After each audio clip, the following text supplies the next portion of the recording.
Hey there, how's it going? It is Maestro here, and welcome back to episode 7 of Road to Endgame. Here's our list of mid-game goals. We weren't able to cross anything off last episode, but that's because we just started with this stage of the game. With that, let's get into it. So for a decent chunk of this episode, we're going to be going through the 13 Lords of Chaos story. So where we left off was Yokai, which I think is the 4th or 5th Lord of Chaos, and I think we finish 3 more in this episode. So we're going to start here with Myth Song, which is an interesting area.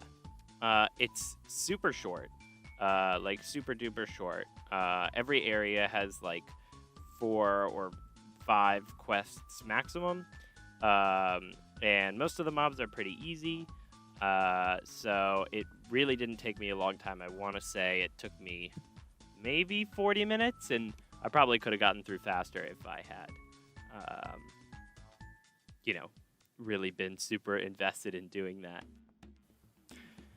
But anyways, we are coming close to the end of the storyline here. I don't know if anyone remembers this area from like a long time ago with like the Mozart, I think it's called, and the Portobello's Cannon, I think they're called, or maybe Portobello's a mushroom. But anyway, that there was always like a bunch of people farming something in this map, and I was never like good enough at that point to figure out what it was, but I don't know. There's no one there now, but I feel like there definitely used to be.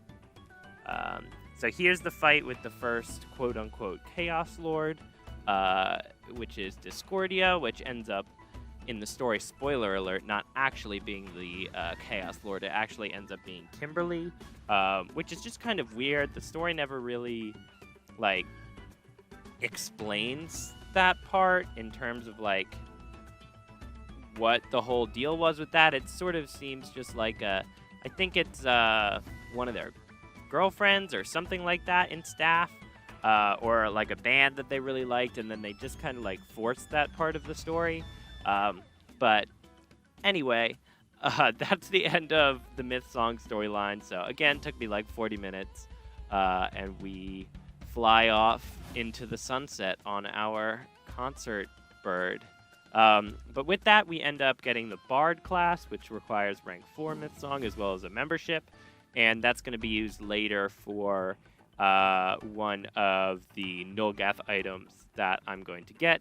So I don't know if anyone knows what that is just off hearing that, but I'm pretty excited because that ends up being one of my favorite armors in the game. So the next place we ended up at in the storyline was Arkengrove. So this is in the Cloister area, which I think is used later on for some Nulgath quests, but the Arkengrove story, I like a decent bit. There's actually some like puzzles and things that take a while. Well, not take a while. I guess there's one that takes a while, and the rest are pretty easy. But I don't know. It just feels a little more involved than the other storylines, and I think that the Chaos Lord is a little more interesting than the past few that we've seen. But to get there, we have to assemble the Supreme Arcane Staff, I think.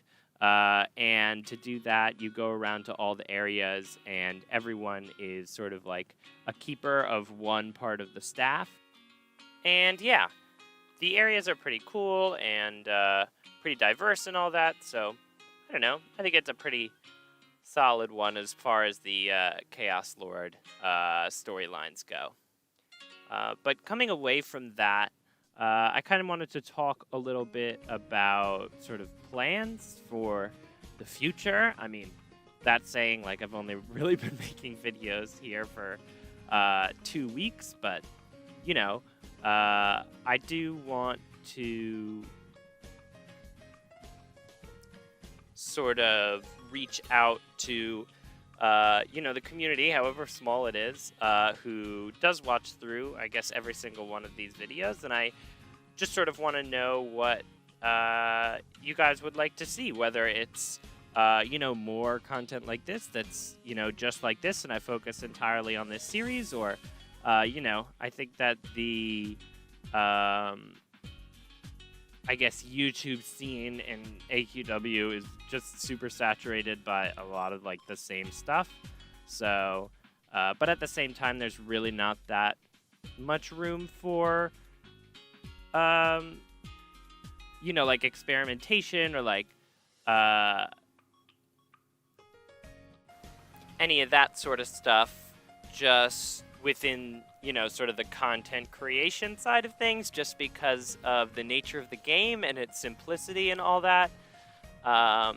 So that's kind of where I'm at. So if, you know, you are watching and you are enjoying the series or any of that sort of stuff, I would love to hear any ideas or proposals you might have of where the you know, game is sort of lacking content where it could have it, or any ideas you have in terms of creating content for the game that you might like to see me make, or if you're just liking what's happening here and these sort of videos, I would love to hear that feedback. Now back into what we're doing on screen, we have just summoned the Chaos Beast here, which is the Mana Golem, which we will become all too familiar with, because as you see, all of my little friends here, the Nulgath botters, completing the Nulgath Larvae quest. We will definitely be one of those, obviously not botting, but joining the ranks of the players farming Mana Golem, since that's really the best way to get a lot of early game Nulgath items like Uni 13s and those sort of things. So it's useful in that front. And then we are finally able to move on to Chaos Lord Ledgermane. It's a pretty easy fight. It does have some mechanics where when he is charging up, you're supposed to stand on the glowing platform, and that will heal you if you're standing on the right platform. And I'm not sure if it will one-shot you or what happens when you don't. But no matter what, it does some sort of damage, or it heals him all the way. I forget. But at least it does have some sort of mechanic. It's not, you know, like some of the other Chaos Lords.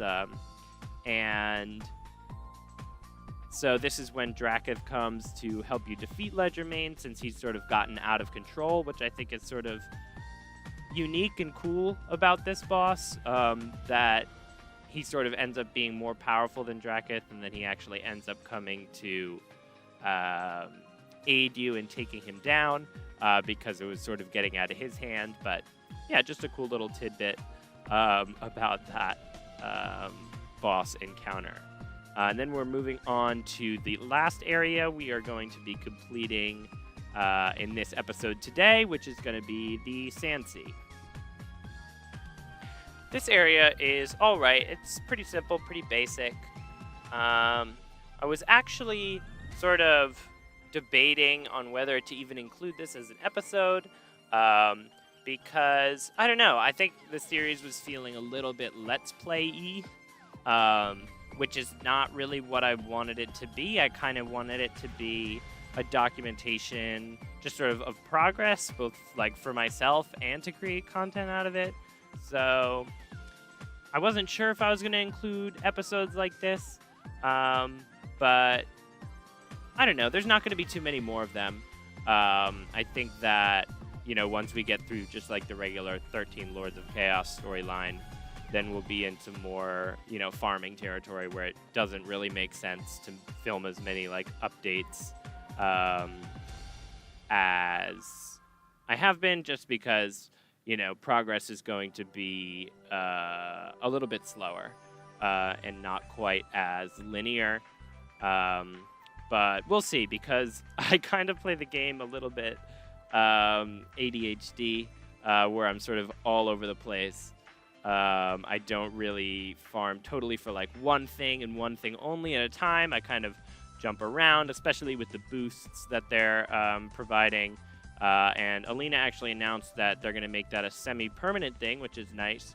I kind of jump on the hype train of whatever gets boosted for that week, but we'll see. I think I will finish out the Chaos Lord story, at least in this format. Maybe not put it all in one video like this, because I don't think like a full video like this is super interesting to watch. So we'll see. It might be spliced into some other episodes. But here we are. We're almost finished with the Sansi story. It's another short one. Maybe takes around an hour to complete, and you get a ton of reputation when you do this. So if you're going for that almighty Master Ranger class, which is actually okay for early game farming, then I suggest you just finish up the storyline. It's pretty easy, and it gets you a ton of reputation. So here is the Chaos Beast here, which is the Sphinx. So we can kill this one pretty quickly, and then we move on to the Chaos Lord, which is actually an old friend of ours from farming our Blade of Awe in an earlier episode in /joined Jin. He drops the runes at a 0.05% chance, so we had farmed him already for about an hour. But we got to revisit that and actually be able to kill it solo this time. As before, we pretty much got one shot whenever he actually attacked us. And we were able to finish up the storyline. So I'm sorry that this video wasn't really as entertaining, or we didn't really get as much done as we have in some other episodes. But I thank you for watching nonetheless. So with that, I guess I will see you all in the next episode. Bye.